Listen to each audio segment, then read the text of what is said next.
and thank you for joining me for another episode of Titanium Blonde Talks. I'm here in my filming studio today to record this episode because I'm creating a new series called the Strong Foundation series. And this is going to include not just conversation about various topics that are important to women over 40, but also giving you some movements for strategy on how to approach and deal with different things that may be showing up. Today, I want to talk about gluteal tendinopathy. And this is one of the biggest areas that is not talked about enough for women over 40, and it affects a lot of women in their hips. You may feel it in your hips, you may feel it in your hamstring, you may feel it in that hamstring insertion into the gluteus on the underneath side. You can also feel it in your inner thighs, your adductors, as well as your knee. So this pain, while it starts typically in the hips, can move and affect multiple areas of your body. So this is the conversation today, and then I will show you 3 different moves that you can do that can help you with ways to be able to take care of this situation, because this isn't about an inflammatory response that's happening. This is about a tissue and tendon thing that's happening. So this will also be in tandem with my newest Substack post that shows up on the 19th, the same day this episode is releasing.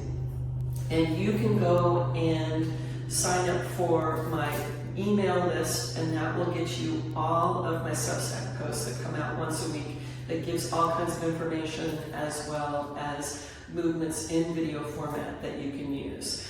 The link will be in the show notes, and it will also be supported by a new workshop that I've created for this gluteal tendinopathy piece, because it's not only affecting me in my daily life right now, it's affecting a lot of other women in my classes. In a class about a week ago, I mentioned what I was going through and also having a reactive hamstring in my left leg, and asked if anyone else was having any hip pain, any sort of pain in their hamstrings after sitting or standing for too long. And I had multiple people, with 4 of them showing up after class to ask me questions, because no one had ever really spoken to them about it before. So a lot of you are walking around with this pain, with this ongoing issue going on, and either feeling like you don't have anyone that you can talk to or who understands or can help you, or you're working with some sort of a care provider that is talking about it from an inflammatory response plan, and so that is really not going to help you in the long term. So we'll get started here with some of the information behind what it is that's going on, and give you some things that you can do that will help you on a consistent basis to ease the pain and move beyond walking around in pain all day, every day. Why does this happen? Because when you hit perimenopause, menopause, there are massive hormonal changes going on. And this affects where the gluteals and the hamstrings connect to the greater trochanter, or for an easier space for you to think about it as, say, your sit bones, right? So your hamstring runs the length of the back of the leg all the way over your heel, connects into your arch, and the top part inserts right into the base of your glute. So that can be someplace that feels like it's tight, or stretching will help. And if you're stretching, you need to have a bigger conversation, because that's not going to help you here. So what happens is that pain starts to happen either in your outer hip, in your hamstring, and it's attached to your gluteus, minimus, medius, and maximus, mostly in the glute mid and glute medius. So those 2 spaces can then stop working optimally, and that can create what lazy gluteals, whatever other people have called it, but it means those muscles are not working optimally to move with your body. So it can become exacerbated by sleeping on your side and not putting a pillow between your knees or between your knees and your ankles. And if you're sleeping on your side and you're sleeping this way, you're contracting your hip flexors and extending or hyperextending your hamstring into your glute. So that can create the space where there is pain, and it just does not go away. It's not inflammation. This is not because that tissue is becoming inflamed, and so you need to work with getting the inflammation to go down. What's happening is, as your estrogen is declining, estrogen depletion happens. Not only does it affect your muscles and the capacity for them to continue to work and be powerful, that also affects the tendons and the tissues that are the connecting pieces of your body. Your fascia is affected by that as well. So you have all of these tissues that now, as estrogen is depleting, as progesterone is depleting, as testosterone is depleting, it is now affecting how those tissues in your body are actually operating, which means they tend to get thinner, they don't heal as quickly, they don't have as much resiliency as they used to, and so that can create a situation where that exacerbates the pain. It's not inflammation, it's just that the tissue is not the same as it used to be. Now, working with load is great, but there are ways that you need to do that in a progressive format that helps the body to be able to move through the process. Do you have to lift heavy every day? No. Do you have to lift heavy? I would say no. There are people who believe in that, and if that works for you, that's fantastic. But not being able to make it into work and lift heavy and be in a gym multiple times in a week is not a downfall, and it's not a reason for you to not do things at home that can help you with this situation. Why does stretching not work? Stretching doesn't work, even though it might feel good, like, ooh, if I just give that a nice stretch, it'll feel better. I will tell you about my little series of learning about what I call yoga butt syndrome. So yoga butt syndrome is where you have hyperextended that insertion of the hamstring into the glutes, and it creates pain. And it takes a long time for that pain to go away, right? So you maybe didn't warm up your hamstrings enough before you did a forward fold and you pushed yourself too far. A lot of people in forward fold tend to send their weight back into their hips to straighten their legs, and of course that then creates that hyperextension of that muscle tissue. So thinking about less about stretching and more about how do I work with that tissue to optimize being able to move through my day and to be able to have those muscles be able to fire and move as best as they possibly can as I'm dealing with this change in my body, which perimenopause and menopause is a complete endocrine system shuffle. Everything is changing biologically with your hormones. And there are people that you can work with that can help you with that in a variety of ways. And if that's something that you want to explore, find someone that you trust that will work with you in the best way for your body, because not everybody handles every sort of option that is available. But this is a thing that you can do physically through movement, because that is what I am, that is who I am, and that is why I teach. Because so many people need, especially from 40 and up, need much more attainable levels of entry just tell someone, you need to go and lift heavy, you need to go and do this, you need to go and do that, can be overwhelming.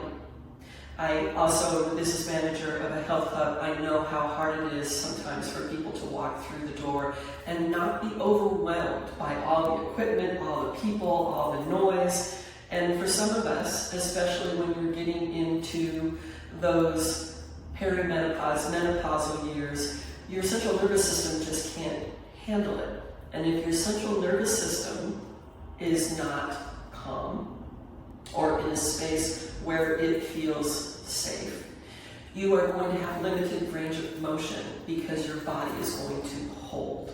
So this is a space that you can do at home. It's an easy place of entry, and it's an easy way for you to be able to build a practice, a consistent practice, because the pain just won't go away if you do these movements a couple of times. This is an ongoing practice that you need to continue doing in order to get long-term relief from what you're dealing with. And this is just the movement piece, as I stated. There are things that when you sleep that can help you. I sleep with what I call a flotilla of pillows that are around me and they move just like a flotilla of ships on the water, right? Same thing. There's a pillow for the knees, there's a pillow to hug, there's one under the head, there's one on the other side when I roll over. There are ways that using those pieces while you sleep can help you wake up with less pain. I want to talk about those movements and why that we are going to be doing them in the order that we're doing them. I teach movement like it's medicine because for me and for my students, it is. It's just a different form of medicine than a drug or a pill or something that you take. It's movement. It causes the body to be able to explore range of motion, movement, mobility, stability, balance. All of those pieces that are key to being able to age well and promote longevity. The first movement that we're going to work with is a bridge pose with one foot on a block. And the bridge pose is working with loading that hamstring and working. So there are two ways you can do this. One, you can use a block. If that feels unstable to you or you're just not ready for that, you can definitely work on the floor. Either one works. And for this, I'm going to put that block underneath one foot. And you want to be pushing down into the block. That is what's going to engage your hamstring up into your glute as you lift, right? So you're here. Your options are you can just lift and lower, but you're using this one leg to do all of the work. This other leg just hanging out. So we want to really work with that one muscle, one body part at a time. Now, if you want to add a little bit of extra, you can take that opposite leg, extend it towards the ceiling, and lift and lower. And you want to extend all the way up, pressing down into the heel of the foot, and come all the way down. And I would say do 8 to 10 reps. Now, if this is a new movement for you, you can start with 5. And as I stated, you can do that with your feet on the floor and working here. The reason I work with one leg at a time is so we're focusing on just that one leg doing all of the movement. Now working to the other side, same thing.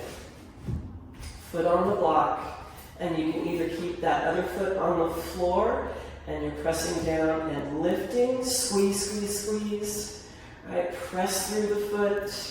Other leg's doing nothing but just moving with your hip. And again, this leg you can extend, right?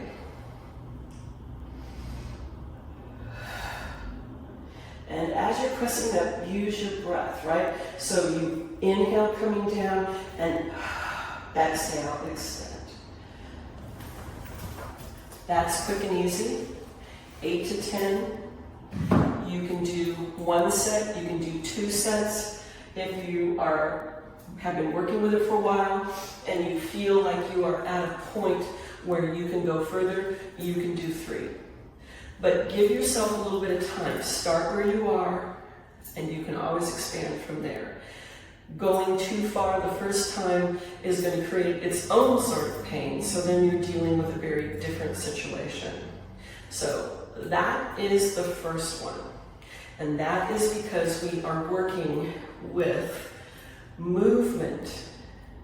And then we're stabilizing. We're going to work with mobility. And then we are going to work with load. So this is working, that bridge pose is just working to stabilize the muscle. And now we are going to work with mobility. Most people have better external rotation than they do internal rotation. And the muscles of the hip that work for that rotation need sometimes a little extra work. Now, I spent 21 years as a ballerina and of course had a tremendous external rotation, and it took me several years of walking almost like a duck before my hips started to release a little bit and started to come back towards a little bit more normal gait. But when you think about something like that with that external rotation, most people have better external rotation. That ballet story is just sort of an extreme, but working with the internal rotation is as important as working with the external rotation. And for this one, I'm going to use a 9-inch Pilates ball. Now, these are easy to get on Amazon, easy to blow up, and I will tell you, don't fill it up all the way. You want it really soft, okay? This might even be a little too much. And you can always just pull out the plug and let a little bit of air out. And of course, that's too much, but that's okay. It'll work. So this is a little squishier, but I want it to be small enough so that I can hold on to it behind my knee. So you're going to come onto your side, stack your knees on top of each other, and take that ball and put it right behind your knee. Now flex your ankle and squeeze. That is where you're going to get that working with the external hip and working with the mobility. Now this is just working with opening. You can stay up on your shoulder, making sure you're not sagging down, but you're pushing the floor away.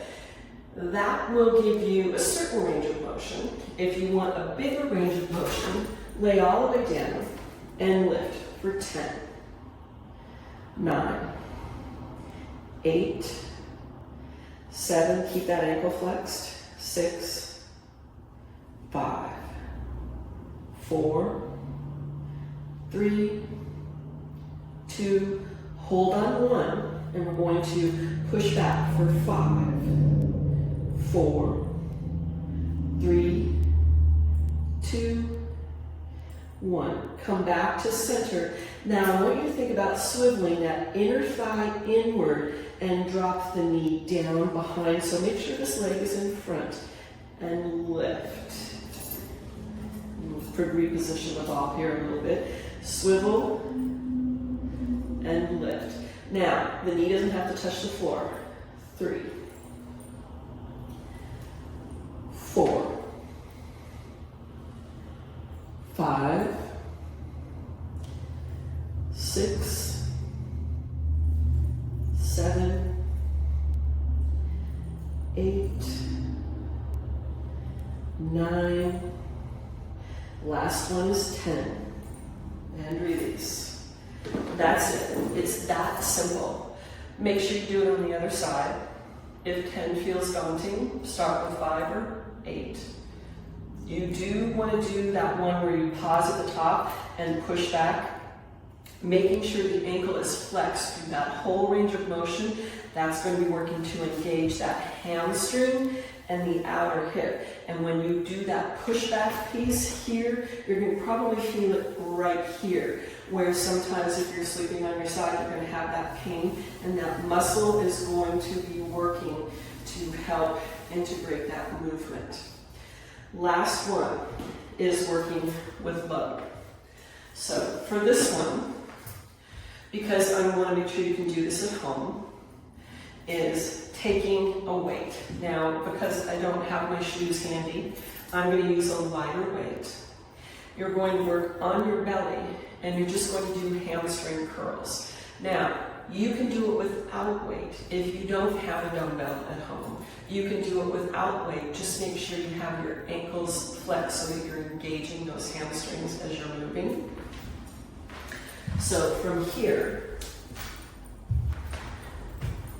I'm going to take that weight and put it between my ankles and squeeze and lower down. My ankles are flexed as I come up. I'm going to point my toes as I go down and lift and lower and lift and lower and lift and lower. Lift, lower, and again, start with 5 or 8 and just move through that range of motion. And when you get done, just bring that weight all the way to the floor. If you're working with a heavier weight, this is a 3-pounder. The 10-pounders are just too much for me to work with without shoes on, because as you can see, this moved up my leg a little bit. When you have shoes on, you can put it right between your soles on your shoes, on that inner edge, and lift and lower from there. And then you don't go as far down because you don't want to push that weight out. But that is a great way to add load. So we start with stabilization with the bridge pose with the block or without. Moving on to the mobility with that hip external rotation, pressing back for that outer hip, and then working with internal rotation for that thigh rotating and the knee coming down towards the floor. So all of those moves together can help you with a very easy to do practice that you can do multiple times in a week. Now, those are just 3 moves that you can do. My Substack post has a free post that has 2 options in it, 2 more movement options. And the paid Substack subscribers are getting 4 other movement options that they can use. So that gives you a total of 9 altogether if you have all of these pieces. I will tell you also that if you would like to dive deeper into this with more of an approach and a plan, I have developed a workshop that has 3 moves for morning, 3 for midday, 3 for evening, and a 1-sheet description so you can have some information on what it is, what the approach will be, and how to make it a part of your week every single week so that your body just can get better at managing what's going on hormonally so that you can keep moving the way you'd like to move. Because personally, I have found that it has limited me in my walks. When I go for my beach walks, I used to just walk up the hill to go back up to head home. And with the hamstring issue going on and then the gluteal tendinopathy happening on that same side, it makes it very difficult because it's affecting my gait. And so for me, it's been showing up in my left knee because it's my left hamstring and that left glute. And so that's the thing for me that started me down this rabbit hole is, what is this? Why is it happening? And what can I do to mitigate the situation? Because I want to keep moving and teaching as long as I possibly can, because I've been moving my entire life. I've lived my life as a full contact sport. So the thought of not being able to move in the way that I have been used to is not going to work for me. So I'm going to figure out those things. So anything that I am teaching in my in-person classes that are on my Substack, that is on my app, are all things that I have tried out on my body, in my classroom, gotten feedback on, and then added into how I teach, and everything is about a conversation. This is a conversation. Your body is speaking to you all day, every day, and we tend not to listen. We get busy, we ignore, we downplay pain. Anything that doesn't feel good, doesn't work like it used to. Sometimes it's overwhelming. Sometimes you've had not a great response from conventional medicine.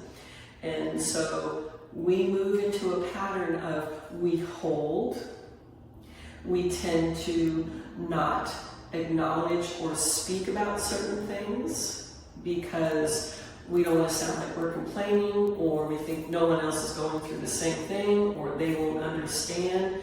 I will tell you that after 24 years of teaching, that not one body has walked through the doorway for my class in the same way. Every body is housing everything you've lived through. Every injury, every illness, surgery, emotions, trauma, everything you've been through, your body, it's in the tissues, it's in your muscles, it's everywhere, not just in your brain. And your central nervous system and your muscular system can become disengaged from each other from too much stress, too much anxiety, too busy, not enough sleep, not enough fuel, not enough water, a host of things. And women traditionally have been in a space where they don't talk about those things, where they hold things in. And I, even with all of my experience, all of my training, ignored what was going on because it was slowing me down. And it got to the point where I had trouble going upstairs so much that I thought, this is silly. I can't keep ignoring this anymore. So that's how I landed into this rabbit hole of gluteal tendinopathy and started learning more about why it affects women and what I could possibly do to help other women to be able to move beyond that pain, because it affects your sleep, it affects your movement patterns, it affects your mood, it affects your memory, it affects your thought process, so many things, because having chronic pain is a stressor on the body every single day. So I'm hoping that this will give you some insight into what's going on and some tools to help you to be able to support yourself so that you can start moving and living better and easier in your body every day. If you have any questions, please let me know. You can reach me through my website, titaniumblonde.com. The link will be in the show notes. And that link for my new workshop will also be in the show notes, as well as my Substack link. So there's plenty of ways you can reach out. I love helping women, and just keep moving, because move it or lose it has never been more important than it is for women in perimenopause and beyond. So I'll close this out the way I close out my Substacks: in movement I trust. See you soon.